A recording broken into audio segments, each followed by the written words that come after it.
मावळचे सरपंच संतोष देशमुख यांच्या अमानुष हत्येला 18 दिवस उलटून गेलेत। मात्र या कटाचा मास्टरमाइंड अजूनही पोलिसांच्या हाती काही लागलेला नाही। देशमुख हत्याकांडाच्या सूत्रधाराला अटक करण्याच्या मागणीसाठी आज बीडमध्ये सर्वपक्षीय मोर्चा काढला जाणार आहे। जिल्ह्यातील सर्व लोकप्रतिनिधींसोबतच लाखो लोक या मोर्चात सहभागी होणार असून या पार्श्वभूमीवर शहरात अभूतपूर्व पोलीस बंदोबस्त ठेवण्यात आलाय। वाहतुकीच्या मार्गात सुद्धा बदल करण्यात आलाय।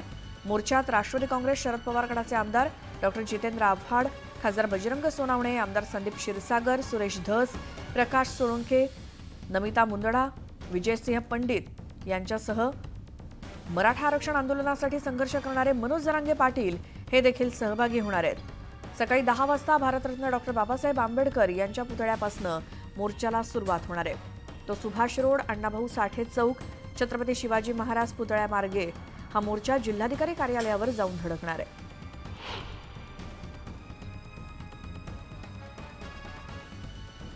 तर बीडमध्ये हा सर्वपक्षीय मोर्चा आयोजित करण्यात आलेला आहे। माजी सरपंच संतोष देशमुख हत्येप्रकरणी आता सर्वपक्षीय नेते एकवटलेत आणि बीडमध्ये आज सकाळी 11 वाजता मोर्चाचं आयोजन करण्यात आलंय।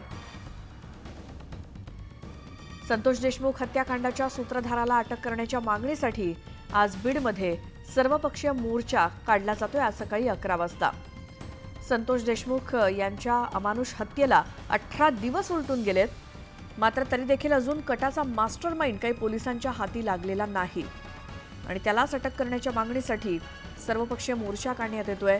जिल्ह्यातील सर्व लोकप्रतिनिधींसोबतच लाखो लोक या मोर्चामध्ये सहभागी होणार आहेत। अधिक माहिती आपण घेऊयात। आमचे प्रतिनिधी लक्ष्मण घाटोळ आपल्यासोबत आहेत। लक्ष्मण, आज 18 दिवसांनंतर मोर्चा काढला जातोय, मागण्या काय काय आहेत, मोर्चाचं स्वरूप काय असणार आहे?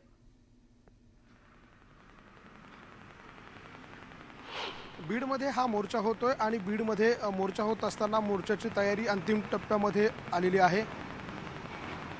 आपण जर बघितलं तर हे माझ्या मागे एक स्टेज तयार करण्यात आलेलं आहे आणि याच स्टेजवरनं हे सगळेच नेते जे आहे ते भाषण करणार आहे आणि त्यासाठीची ही तयारी पूर्ण झालेली आहे। बीड शहराच्या जिल्हाधिकारी कार्यालयाच्या समोरचा हा सगळा परिसर आहे आणि याच व्यासपीठावरनं संतोष देशमुख यांच्या हत्येच्या निषेधार्थ एल्गार पुकारला जाणार आहे। खरं तर हा मूक मोर्चा जरी असला तरी याच व्यासपीठावरती सगळेच नेते जे आहे ते भाषण करणार आहे आणि भाषण करत असताना संतोष देशमुख याच्यावरती झालेला अन्याय जो आहे तो दूर करावा अशा प्रकारची मागणी असणार आहे आणि जे मारेकरी आहेत त्यांच्यावर कठोरातलं कठोर शासन करण्यात यावं अशा स्वरूपाची देखील मागणी या मोर्चामध्ये सहभागी झालेल्या नेत्यांची असणार आहे आणि त्या सगळ्याच्या अनुषंगानं ही तयारी जी आहे ती पूर्ण करण्यात आलेली आहे। व्यासपीठाला काळ्या रंगाचा एक कपडा लावण्यात आलेला आहे, ब्लॅकआउट करण्यात आलेला आहे आणि सर्वत्र निषेधाचा अंगाने अर्थात निषेधाच्या एक त्याला बाजू असणार आहे आणि त्या सगळ्याच्या अनुषंगाने अशा पद्धतीचे ब्लॅकआउट कपडे जे आहेत ते पाठीमागच्या बाजूला व्यासपीठावरती लावण्यात आलेले आहे आणि संपूर्ण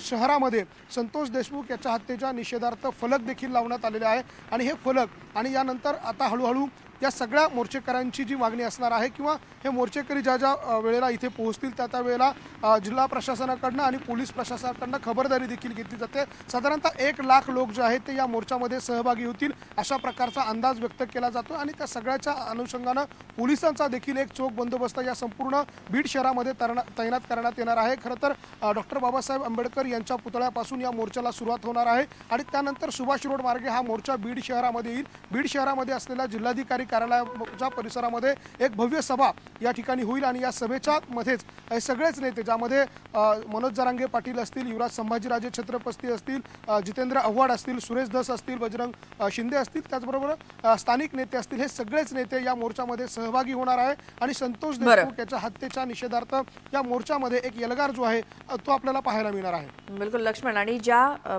ठिकाणी हा मोर्चा जाऊन संपणार आहे तिथे आपले प्रतिनिधी लक्ष्मण घाटोळ उपस्थित होते कलेक्टर ऑफिसच्या बाहेर। आता याच मोर्चा मार्गावरती आहेत आमचे प्रतिनिधी सुरेश जाधव। सुरेश, कसा हा मोर्चा निघणार आहे, काय मार्ग असणार आहे? डॉक्टर बाबासाहेब आंबेडकर पुतळा या ठिकाणाहून या मोर्चाला सुरुवात होणार आहे आणि या मोर्चाला सुरुवात झाल्यानंतर तो सुभाष रोड मार्गे ज्या मार्गाने हा मोर्चा निघणार आहे तो मार्ग मी दाखवणार आहे। सुभाष रोड मार्गे डॉक्टर बाबासाहेब आंबेडकर पुतळ्यापासून निघाल्यानंतर अण्णाभाऊ साठे चौक आणि त्यानंतर छत्रपती शिवाजी महाराज चौकामध्ये हा मोर्चा येणार आहे।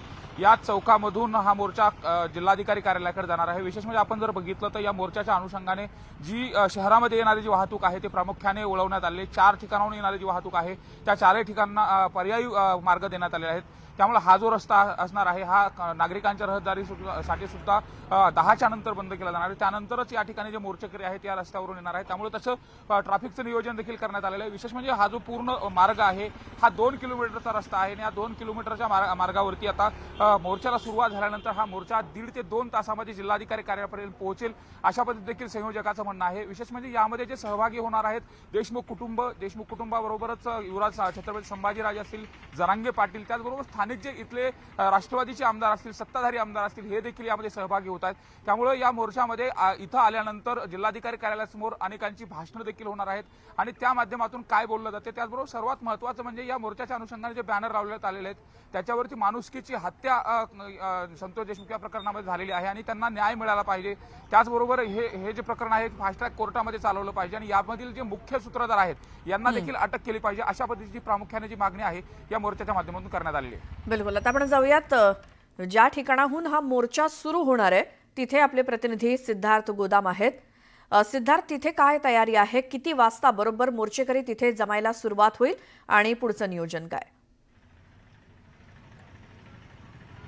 बघा, मोर्चाची वेळ तरी 11:30ची दिलेली आहे, मात्र माझ्या मते अंदाजे 12-1च्या दरम्यान हा मोर्चा निघेल आणि हा मोर्चा डॉक्टर बाबासाहेब आंबेडकर चौकातून निघणार आहे। आपण बघू शकतो डॉक्टर बाबासाहेब आंबेडकरांच्या पुतळ्याला अभिवादन या ठिकाणी केलं जाईल आणि इथून मोर्चाची सुरुवात होईल।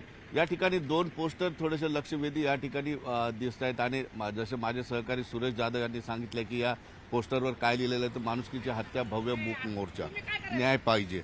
निश्चितपणे गेल्या अनेक दिवस झालेले काही आरोपी अटक झालेले आहेत, काही आरोपी अजूनही मोकळे आहेत आणि या हत्येच्या मागचा सूत्रधार पकडावा यासाठी सरकारवर एक प्रेशर बनवण्यासाठी या ठिकाणी सर्वपक्षीय सर्व नागरिक मोर्चाचं आयोजन करण्यात आलेलं आहे। सरकारने बऱ्यापैकी या ठिकाणी घोषणा केलेल्या आहेत, कारवाई केलेली आहे, मात्र देशमुख कुटुंब आणि इतर जी लोक आहेत त्यांचे समाधान त्यावर झालेलं नाही।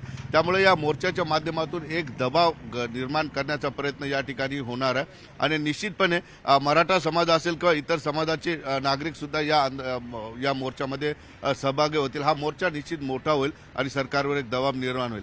मात्र या मोर्चामध्ये जे नेते येणार आहेत त्यामध्ये छत्रपती संभाजीराजे असतील, जितेंद्र आव्हाड असतील, सुरेश धस असतील आणि मनोज जरांगे पाटलांसोबतच मयत देशमुखांचं कुटुंब सुद्धा या ठिकाणी 10, 10:30, 11च्या दरम्यान या ठिकाणी आंबेडकर चौकामध्ये जमणार आहे। निश्चितपणे आज मोर्चा आहे, मोर्चाला फार मोठ्या प्रमाणात गर्दी येऊ शकते। त्यामुळं बीडचा जो प्रमुख रस्ता आहे त्याच रस्त्यावरून हा मार्च असल्यामुळं शहर बंद करण्याची गरज नाही, कारण सर्व रस्ते आपोआप बंद होतील, शहरात येणारे रस्ते बंद होतील, शहरातून जाणारे रस्ते बंद होतील। त्यामुळं निश्चित पोलिसांचा बंदोबस्त या ठिकाणी मोठा ठेवण्यात आलेला आहे आणि जसं जरांगे पाटील असेल किंवा इतर नेत्यांनी हे आंदोलन मूक मोर्चा आहे त्यामुळे हे आंदोलन अत्यंत शांतपणे होईल। कुणालाही घाबरण्याची गरज नाही, कुठेही तणाव निर्माण करण्याची गरज नाही। हा मोर्चा न्यायासाठी आहे, शांततेसाठी असं आवाहन केल्यामुळे निश्चित त्याचा फायदा होईल।